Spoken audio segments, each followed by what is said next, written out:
It's the Brad and John Show. John, yesterday, and I'm going to talk and do things at the same time. Hopefully I'll be able to do this okay. But yesterday we tried to get Todd Schowalter on here, and I could not get my phone to work, and I figured out what the problem was. Oh, my God, here we go again. I tested this yesterday, and it worked. Now it's not going to work.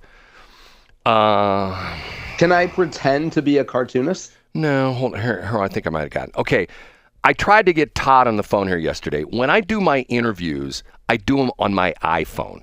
And I recently upgraded my software of my iPhone. I found this out yesterday because I did some research in this, that I plug into my Lightning port. You can tell I have an older phone because the new ones are the Type-C USB ports. Go ahead. And now my unit here in the studio no longer recognizes my phone anymore because of the fact that I'm on a different version of iOS, which drives me nuts. So what I'm going to do is I'm going to try this, and I've got a way I can connect onto Bluetooth, and I'm going to do this right now. Okay, yeah, that's enough of logistics. Let's just get it done. Okay, let's do this, and I'm going to click on this. I'm going to do this. I'm going to do this. I'm going to do this. I'm going to click this, and hopefully this is going to ring. And we're going to see if this happens. Okay, I'm do this, I hit this, call. Oh, I think it's working.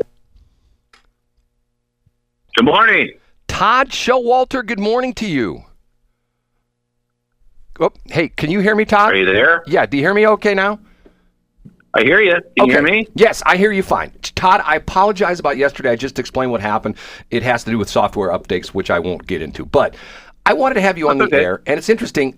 I got a little logistical problem. My co-host, John Combest, he can hear you, but he cannot talk back to you, so I'm going to do the interview myself. But what's interesting was, when I mentioned your name, he thought you were like some big national cartoonist that lived like in D.C. You're a local boy, right? No, I'm national. No, I mean you live here in the St. Louis area. That's what I meant. Oh, yeah, right. Yeah, I live here. Yeah, but yeah, I'm syndicated, though. Right, yeah. But he thought that you were like lived in New York or L.A. or D.C. or someplace like that. I used to. Did you really? I used to live in L.A., yeah. Well, is that where you got the good tan from, out in L.A.? Is that the whole deal? No, actually, no. I mean, that's a combination. It's a combination of running and then it's fake. I use a wonderful bronzer each morning. You and Donald Trump. Actually, mine's moisturizing. So I mean, it's high in vitamin K and E too. So it gives me that luscious shine. And you do have a luscious shine.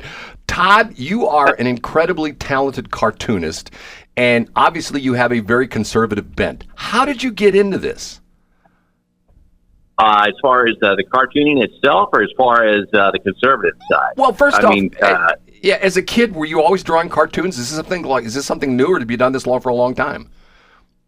Oh, no, I did. Yeah, pretty much. I'm like one of those kids that was, doodling all the time in school and things like that instead of doing their homework. So, yeah, I always did that. And so I was playing around as far as just sketching and things. And, I goofed off, And so when I went to college, though, I started my first strip. Prior to that, though, I should throw in, my very first paying gig was in St. Louis. It was for an all-black paper called the St. Louis Sentinel.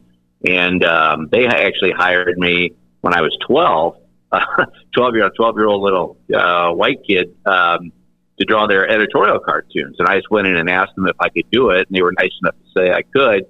And that's when I got my first publishing opportunity, was through them, way back in the 70s. And then as I leading into college, I did my first strip at the University of Missouri with the Man-Eater.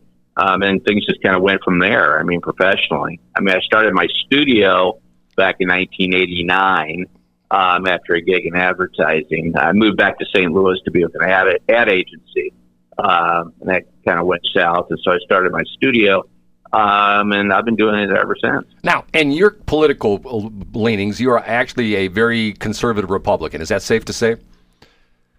Yeah, it is. I'm very conservative. It's funny, though. Because right after I started my studio, I took a job with the Riverfront Times. I was a cartoonist for them, and they're very liberal and they're very left-leaning. But that was back in the time when there wasn't so much divisiveness. I mean, I didn't go out of my way to, express my views or anything. But, at the same time, it was a very artsy nature as far as, the RFT and things like that. But again, I mean, it wasn't like today where everything is so divided. And, I always had that bent as far as the conservative style and thought. But it wasn't until, I guess probably the last 7 or so years that it just really became strong, because it was almost as if the cartooning arena, for the most part, is very liberal. When it comes to awards and things like that, you don't have a chance as a conservative. And so it's there's really only about, there's really only a handful of known conservative cartoonists.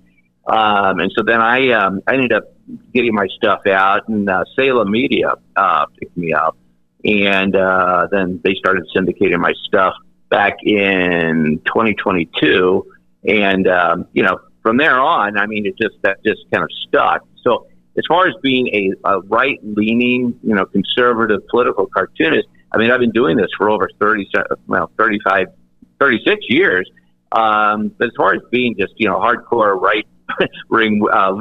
right-wing conservative, I should say, cartoonist, it's really only been since, probably about the last 4 or 5 years. Interesting. Now, cartoonists in general, because most of the cartoonists the list political ones used to be in newspapers. You mentioned the Riverfront Times, although it's still around, but it's not what it used to be.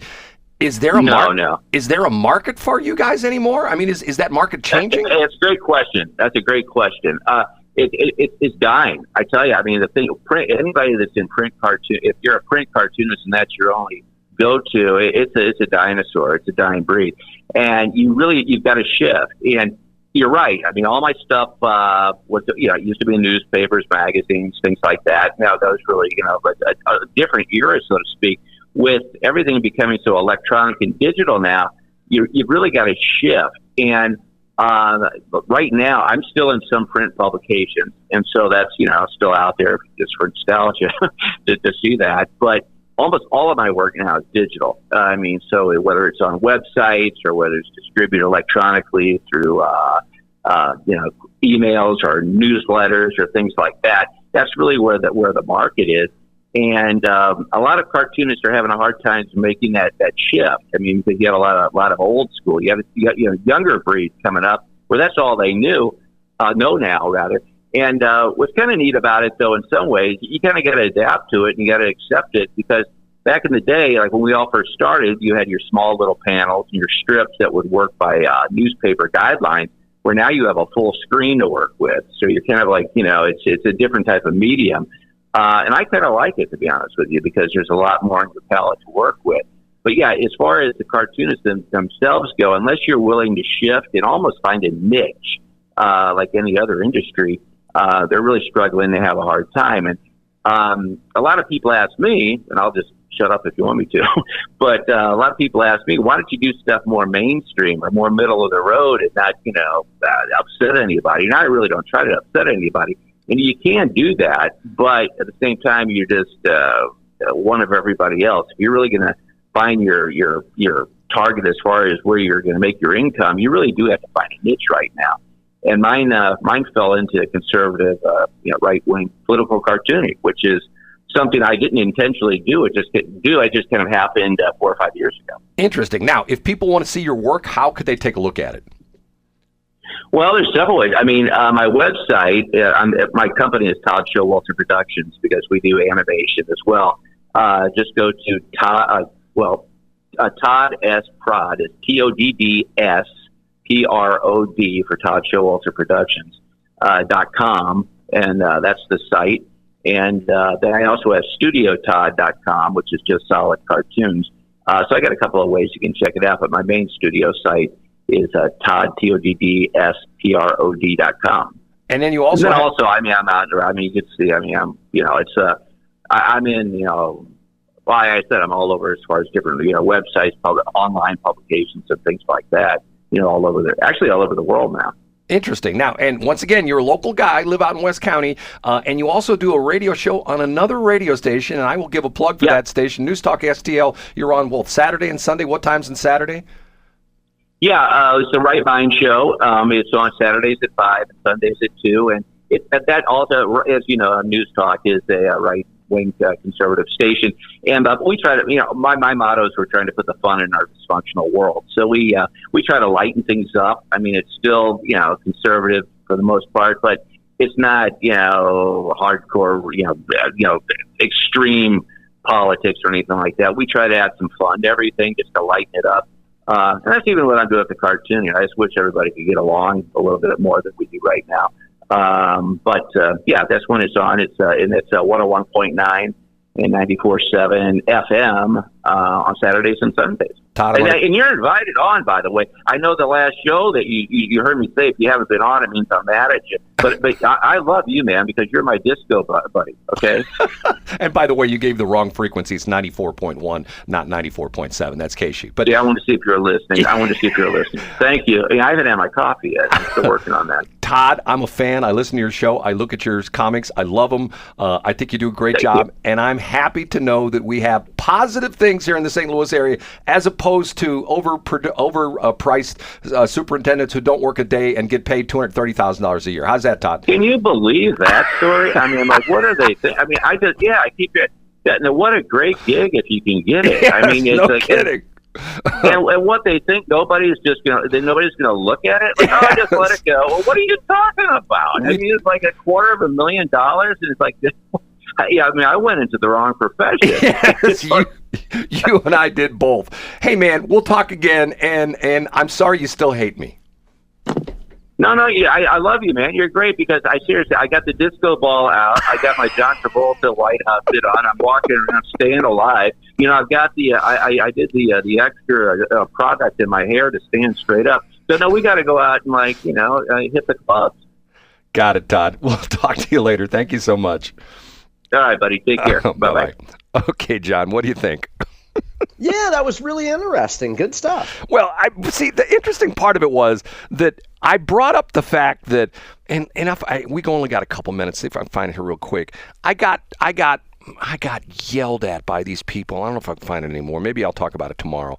I told you, we talked in the last segment about how I made a comment on the Springfield News Leader website when they had a story. They had an article about what's going on with the NPR affiliate down there and the PBS affiliate down there. And I had all these people just come after me. And I essentially was saying what Todd just said and what you and I have talked about all the time. The landscape for media keeps changing. You either adapt or you die. Would you agree with that, John? Yeah, 100%, Brad. But yet, what's interesting was there's still people saying, you take away the money from PBS and things are going to go the hell in a handbasket. It was one interesting thing yesterday. Some guy pointed up the fact that, and they still are flaming me. This has been going on since Monday, I guess it was. Today's Thursday. I think I made my comment on Monday. And they're still commenting on this thing. It's this string has gotten like, if you could print it out, it's probably 14 pages long now. But the crazy thing about it is the point I made was that people's things are changing. And the point I made just yesterday was some guy says, well, all the educational video is on PBS. And you know what my response to that was? What's that, Brad? No, it's on YouTube now. Yeah, that's a fair point. It's because for example, if you want to change something, and I do it all the time. If I've got a problem with something in my car and I'm going to fix it myself, I go to YouTube. I put in my car, my make, my model, my year, and I watch the videos. I don't think I want to tap that. Oh, yeah, I can do that. Get what I'm saying? But yet I can't go to PBS and put in 2010 Ford Focus, change the alternator, and PBS won't tell me anything. They'll say, hey, donate some money to keep us on the air. That's what they'll say. Right, John? Yeah, but I think they'll tell you how like a left-handed handicapped transgender veteran might be able to fix your carburetor. Yes, exactly. Okay, John, you've given me my therapy for today. It's all downhill from here.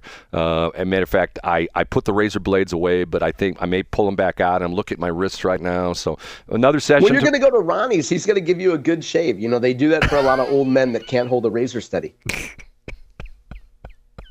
What was it called when you went there? It was just called the Spanish Lake Barbershop. What was it? Yeah, it was just Spanish Lake Barbershop. Wasn't Ronnie's anymore. Dale ran it for many years solo. Oh man, I tell you. Okay, John, say goodbye. See you tomorrow, Brad.